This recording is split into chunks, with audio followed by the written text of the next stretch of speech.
Welcome back after the break. और जनाब बात यह है कि मियां साहब ने वापस आना है 21 अक्टूबर को, और मियां साहब की वापसी से पहले तय ये हुआ था कि जलसों की एक सीरीज की जाएगी। कहा यह गया था कि 7 जलसे किए जाएंगे, लेकिन अब कुछ इत्तलात आ रही हैं मुख्तलिफ, और इत्तलात ये आ रही हैं कि जो अवामी राब्ता मुहिम शुरू की गई थी मियां साहब की वापसी से पहले, वो अवामी राब्ता मुहिम कर दी गई है मनसूख। और क्या वजह है इसकी?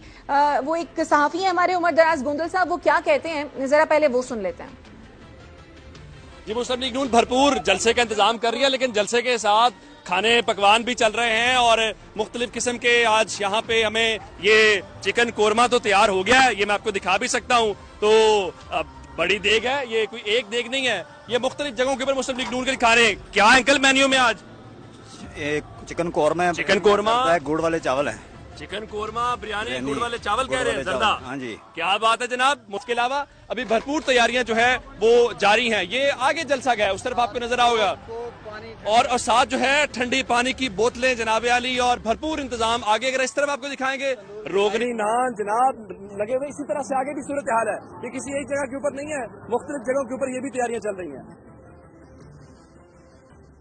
अच्छा जी, तो उमर दराज बता रहे थे हमें मेन्यू के हवाले से कि रोगनी नान भी है, बिरयानी भी है, कोरमे का भी इंतजाम है, मीठे चावल भी हैं। तो हसन ये जो जलसा कम वलीमा था, क्या वजह बनी कि अब जो जलसों की सीरीज है मनसूख कर दी गई है? खर्चा ज्यादा हो गया या फिर अवाम अब खाने पीने पे नहीं मान रहे? देखें जी, बात ये है कि 21 अक्टूबर को जलसा, तो 21 अक्टूबर को है, ये तो मैंने पहले भी बताया है और मुसलसल बता रहा हूँ इस प्रोग्राम में कि ये मुस्लिम लीग नून की अवामी राब्ता मुहिम है और ये मुहिम जारी है, मनसूख नहीं हुई। लाहौर की हद तक उन्होंने अपने जो प्लान्स हैं उनको जो है वो मौखर इसलिए कर दिया है कि वो लाहौर को एग्जॉस्ट नहीं करना चाह रहे। वो चाह रहे हैं कि लोग 21 अक्टूबर को मीनार पाकिस्तान में जो लाहौर के लोग हैं वो पहुँचें। वैसे जो आज बाकी पंजाब या दीगर पाकिस्तान के हिस्से हैं वहाँ पर अवामी राब्ता मुहिम जारी है। अब जहां तक बात आ गई जी, यानी आप कह रहे हैं कि मनसूख नहीं हुआ, प्लान चेंज हुआ है? जी, प्लान चेंज नहीं है, सिर्फ उसमें से सिर्फ लाहौर चैप्टर है, उसके जो सरगर्मियां थी तो उनको उन्होंने महदूद किया। मैं बात पूरी कर लूं, मैं बात पूरी कर लूं। आपने क्वेश्चन कर लिया ना? अच्छा, अब बात ये है कि जी जो मेन्यू की बात है, अगर कोई आदमी जलसे पर किसी को दावत देता है, वो वहां पर जो है सालम बकरे रोस्ट करके दे दे, ये तो उसकी जेब की इजाजत देती है। कोई बंदा कितना मेहमान नवाज है, अपने मेहमानों को जो बुलाता है वो अगर मेहमान नवाजी करे तो उस पर तो कोई बुराई नहीं है। हाँ, ये बात है कि कोई बंदा कोई किसी को अगर अपने पास मेहमान बुलाए और उसकी जेब पर नजर रखे, एक एक मुलाकात के लिए 1-1 करोड़ रुपया लेने की जो है वो का मुतालबा जो सामने आ रहा था, आपने वो ऑडियो लीक सुनी थी कि चेयरमैन तहरीक इंसाफ से अगर मिलना है तो 1 करोड़ रुपया आपको देना पड़ेगा। तो लोग इस तरीके से भी करते हैं। अब देखने का तरीका है, कोई ऐसा होता है कि जो कहता है कि जो मेरे पास है वो हाजिर है, आपको दे रहे हैं, आप आए। चाहे कोई किसी की जो है हैसियत किसी को पेप्सी पिलाने की है, किसी को जो है किसी की हैसियत कोल्ड ड्रिंक पिलाने की है, या किसी को खाना खिलाने की है, किसी को सालम बकरा पेश करने की है, ये तो उसकी अपनी मेहमान नवाजी और जेब के ऊपर इन्हिसार है।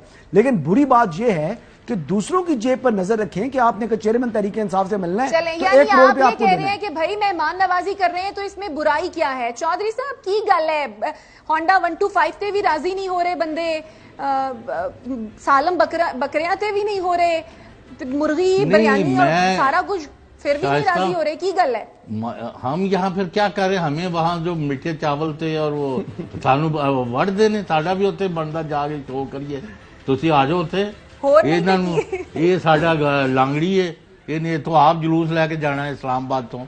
अभी तक माफ करना, यानी इनको मैंने यही समझाने की कोशिश की है कि जिससे वो खुद भाग गए यानी जलसे करने से, उसको जस्टिफाई करे। वो ऐसा है कि लाहौर में अभी लोग थक जाएंगे, यानी वो इस्लामाबाद कराची वाले नहीं थकेंगे, लाहौर वाले थक जाएंगे। उनको जरा लटाना है, उनको थोड़ा रेस्ट देना है, और उसके बाद चेयरमैन को जो मिलने के लिए 1 करोड़ दे रहे थे वो बचाना है। यार छोड़ो, गिव इट ए ब्रेक। क्यों बात क्या करें? नहीं, बात वो क्या करें? देखिए आप प्लीज ایک تو یہ ہے نا آپ سوال جواب اب آپ میرے بارے میں کہہ رہے ہیں کہ میں لوگ لے کے جاؤں گا جلسے کے لیے, میں تو دبئی سے آ رہا ہوں گا. نہیں مذاق تو نہیں کر رہے چودھری صاحب, آپ اونر بات کر رہے ہیں نا میرے کہ بھائی میں یہاں سے جلسے کے لیے لوگ لے کر جاؤں گا. میں تو آپ کو بتا رہا ہوں کہ آپ کی اطلاع کری کہ میں دبئی میں ہوں گا, دبئی سے میاں صاحب کے ساتھ میں آ رہا ہوں گا. ہمیں تو بڑا خوشی ہے کہ آپ ان کے ساتھ ہماری بھی نمائندگی. اچھا حسن, ویسے اگر آپ ہوتے تو آپ کا مینیو کیا ہوتا؟ چلو نہیں, یہ میری بات یہ ہے کہ میں تو ہوں صحافی. میرا مینیو ہوتا کہ کہاں سے کس سیاستدان سے کتنی خبریں نکل سکتی ہیں. میرا مینیو ہوتا کہ میں مریم نواز کا انٹرویو کر لوں. میرا مینیو ہوتا ہے میں نواز شریف صاحب کا انٹرویو کر لوں. میرا تو مینیو ہو آج کل کے مجھے شاید حقان عباسی ملے تو میں ان کا انٹرویو کر لوں. میرا تو مینیو یہ ہوگا. میں تو بیسیکلی ریسیونگ اینڈ پر ہوں نا, میں تو کچھ دینے کے لیے تو نہیں ہوں. ہاں آپ میرے گھر تشریف لائیں تو آپ کو انشاءاللہ اپنی حیثیت کے مطابق جو دال ساگ ہوگا وہ پیش کر دوں گا. چودھری صاحب کی طرح نہیں ہے کہ ان کو میں نے کہا کہ جی میں آؤں گا تو وہاں پر آپ کو بھی جو ہے نا وہ کھانا کھلانا پڑے گا. تو انہوں نے کہا جی آپ جائیں نواز شریف کے پاس. ہم تو جی حاضر ہیں, جو آئے جو دال ساگ گھر میں موجود ہوگا آپ پیش کر دیں گے. پروڈیوسر ذیشان صاحب یہ کہہ رہے ہیں کہ آپ تو بڑا اچھا کھلانے پلانے والے آدمی ہیں, آپ ہمیں انٹرویوز پہ ٹرکھا رہے ہیں. آپ تشریف لائیں انشاءاللہ میرے گھر میں تو میں آپ کو اپنی حیثیت کے مطابق, بلکہ اپنی حیثیت سے بڑھ کر جو ہے نا جو کچھ میرے پاس ہوگا میں پیش کر دوں گا. جو آپ کے نصیب میں ہوگا وہ آپ کھا لیجئے گا. چودھری صاحب بھی آج میں دعوت دیتا ہوں کہ آئیں تشریف لائیں. دعوت پکی ہے کیا؟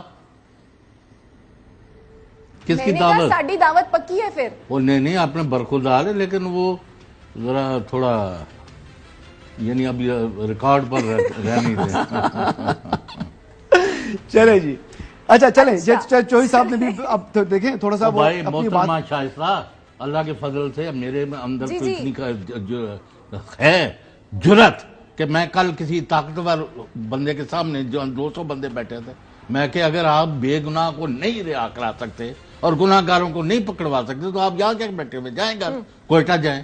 نہیں, وہ آپ بجا فرما رہے ہیں کہ ایک آدمی کو جو ہے اس لیے چھوڑ دیا جائے اگر اس نے قتل بھی کیا ہے کہ الیکشن کی شفافیت کا سوال ہے.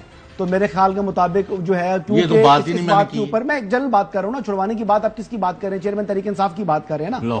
تو اگر چیئرمین تحریک انصاف کو ابھی لوگ یہ بھی بات کر رہے ہیں, سننے کی بات دیکھیں آج کل کافی میڈیا جو ہے نا ٹاک شوز کے اوپر بھی یہ سوال اٹھتا ہے. لوگ فرماتے ہیں کہ جی اگر چیئرمین تحریک انصاف نہ ہوئے الیکشن میں تو اس کی وجہ سے الیکشن کی شفافیت پر سوال اٹھ جائیں گے. تو بات یہ ہے کہ 9 مئی کے واقعات میں اگر ان کو عدالتیں چھوڑ دیں تو بالکل ان کا حق ہے وہ آ کے الیکشن لڑے. اگر ان کی نااہلی ختم ہو جاتی ہے تو الیکشن لڑے, لیکن صرف اس بات پر ان کو نہیں چھوڑنا چاہیے کہ کیونکہ الیکشن کی شفافیت کا سوال ہے اس لیے ان کو چھوڑ دیا جائے. تو نو, جو پاکستان کا آئین اور قانون جو ہے اس کے مطابق اگر ان کو ان کا ریلیف بنتا ہے تو ان کو ملنا چاہیے, اور اگر ان کی سزا بنتی ہے تو ان کو سزا بھی ملنی چاہیے. کورٹس فنکشنل ہیں, کورٹس کو اپنا ڈیسیجن جو ہے اس حوالے سے کرنا چاہیے. اور اس حوالے سے جو ہم جو لوگ بیٹھے ہوئے ہیں صحافی حضرات, ٹھیک ہے اپنی لائکس اینڈ ڈس لائکس یقیناً موجود ہیں, لیکن میں نہیں چاہوں گا کہ اگر عمران خان صاحب بے گناہ ہیں تو ان کو سزا ملے, اور میں نہیں چاہوں گا کہ اگر وہ گناہگار ہیں تو ان کو چھوڑا جائے. چلے ٹھیک ہے, تھوڑا